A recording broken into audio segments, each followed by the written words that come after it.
Hello everybody, I'm Gwen Campbell-Mindes. Welcome to Gwen's Bookish Ramblings. Lyra novels.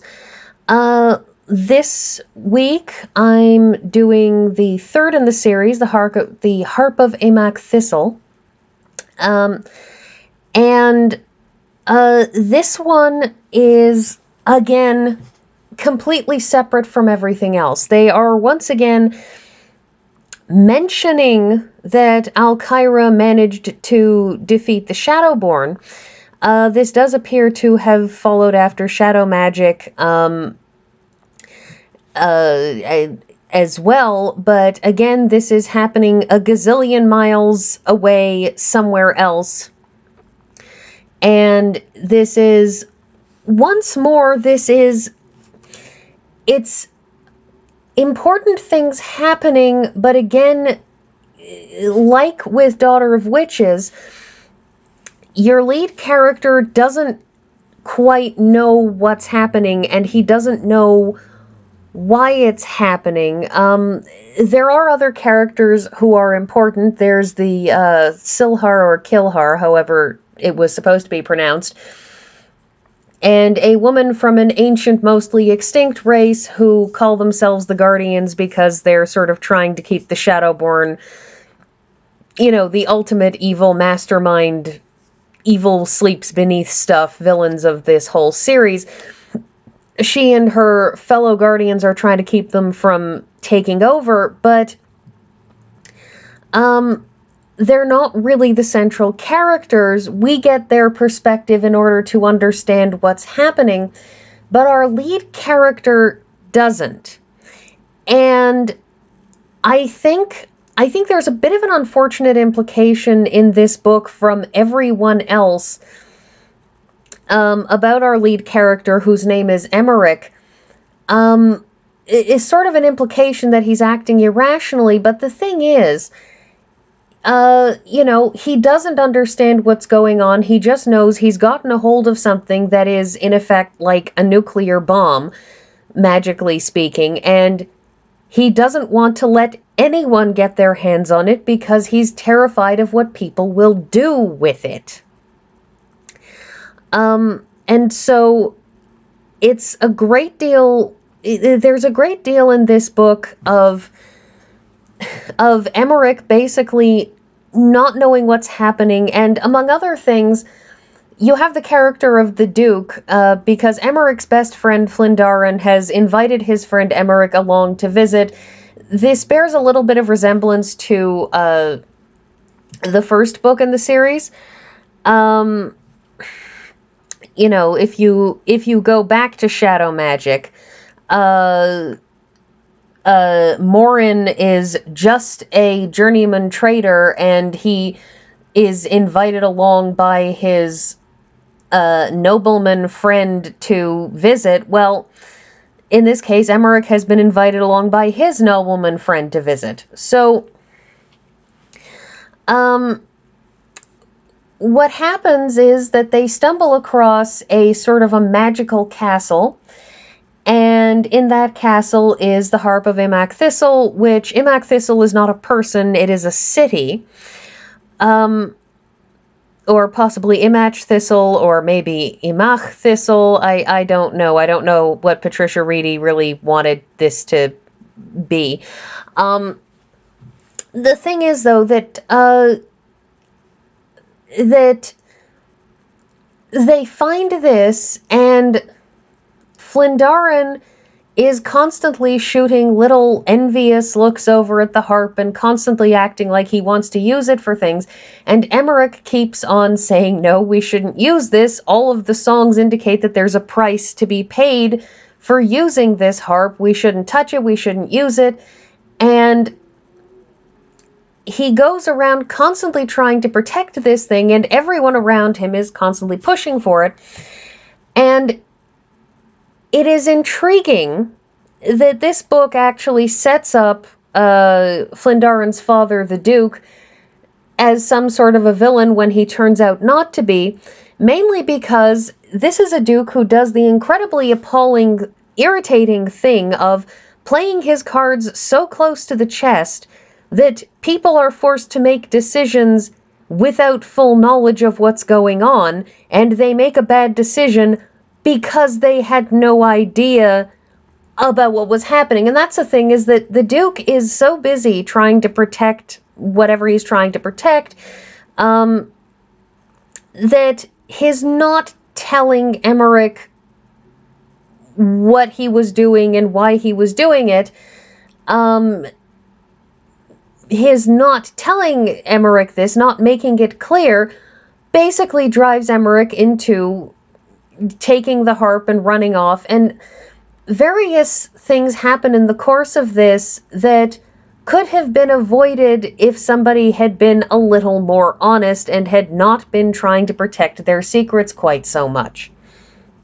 In Emmerich's case, he quite frankly feels, and again, this may be the fact that I tend to be very sympathetic with protagonists most of the time, he genuinely feels like the only one who actually has a valid excuse for keeping things secret. And, you know, he's mistrustful of everyone because he doesn't know who to trust and he doesn't know who he can trust. And there's a bit of a problem, and I realize there's a bit of a double standard here because I'm complaining about other people not trusting him, but I'm not complaining about him not trusting other people. But he is very much entirely justified in every action he takes, even though this book seems to glory in trying to poke at him about he's, you know, not supposed to have been that nervous about these things. But again, what goes on with this book is a side note, a side issue, something that's a little bit left of center of the actual fight. Because yes, them finding the harp and bringing it out and doing the things they did with it were important and big deals, but he's not the one who's ultimately in a war with the Shadowborn. He's not going to be, you know, the hero of all the things. He's the hero of this one brief story.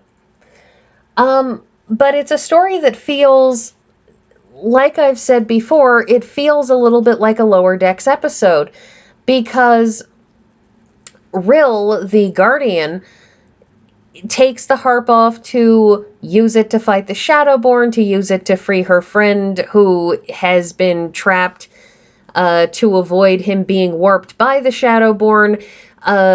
You know, she's the one who's doing all of the fighting against various things. And Emmerich has basically had this one thing, and then he'll go back to being a regular minstrel. And so it's like an outtake. It's like we're getting the edges of the real story, of the real dramatic things, rather than getting sort of this whole, rather than, you know, really knowing what's going on, we're just getting part of it through Emmerich. And I do find that, and I continue to find this an interesting aspect of the series. I know I harp on it, but this idea of being just a little bit left of center of the actual adventure, of not quite knowing all the things that are going on, of getting bits and pieces, of maybe knowing more than some people, but not actually knowing everything. It's an intriguing perspective for a book. You know, like, when you read Harry Potter, throughout the entirety of Order of the Phoenix, you know, we know something else is going on, but it's not really made clear.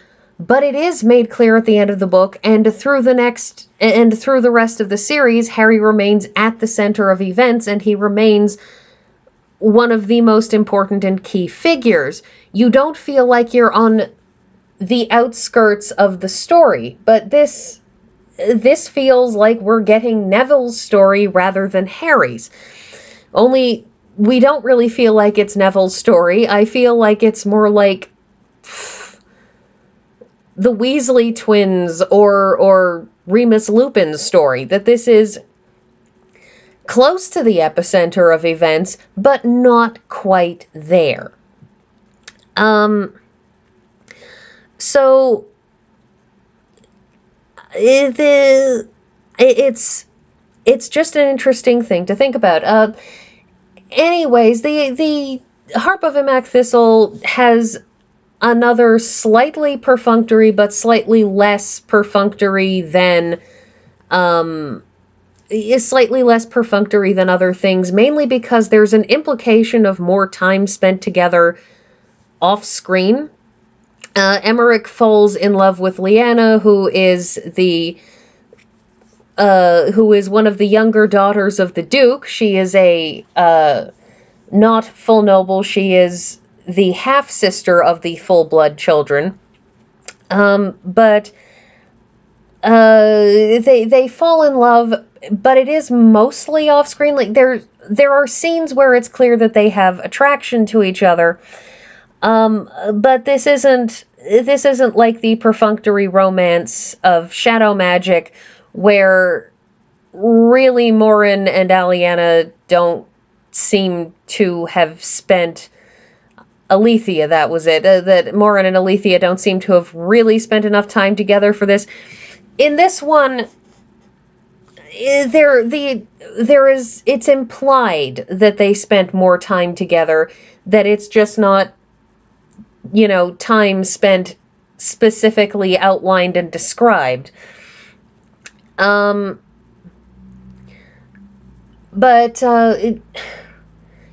one of the examples in this book, actually, of things that people should perhaps know but don't actually know, is that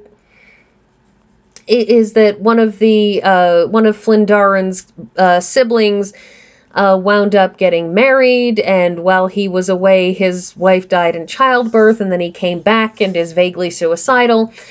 And so after that, brother Orevan comes back from the border, and he's potentially dying, and Emmerich, who has been putting up with Flindarin's youngest sister being the worst sort of noble person who looks down on anyone who isn't of their same class, when she starts shrieking at him to play something, play some music, and he loses his temper and starts singing a song about a man who is vaguely suicidal after his wife and child die, and everybody flips out at him, which, yes, what he had played, a song about death is in bad taste when there's a potential family tragedy oncoming, but at the same time, he could not possibly have known because nobody bothered to tell him about Orevan's background. The thing is, though, that's the kind of thing that you warn people about when you bring them into your home. If you're going to bring them as a friend, you warn them about, you maybe think of warning them about something like that. And everybody blows up at him for his, yes, slightly in poor taste, but still,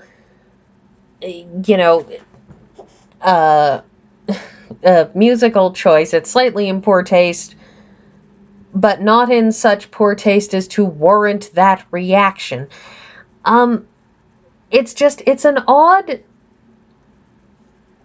not odd. It's an annoying thing. It's an annoying thing to me when people make mistakes because nobody bothered to tell them things, because then that's not the fault of the person making the mistake. It's the fault of the people who didn't tell them what they needed to know. Anyway, so Harp of Imach Thyssel, again, interesting, if only from the slightly left of center perspective. And I don't mean politics, I mean just slightly off of the center of events. So I think that's everything that I have to say on this, and I'll see you all next week.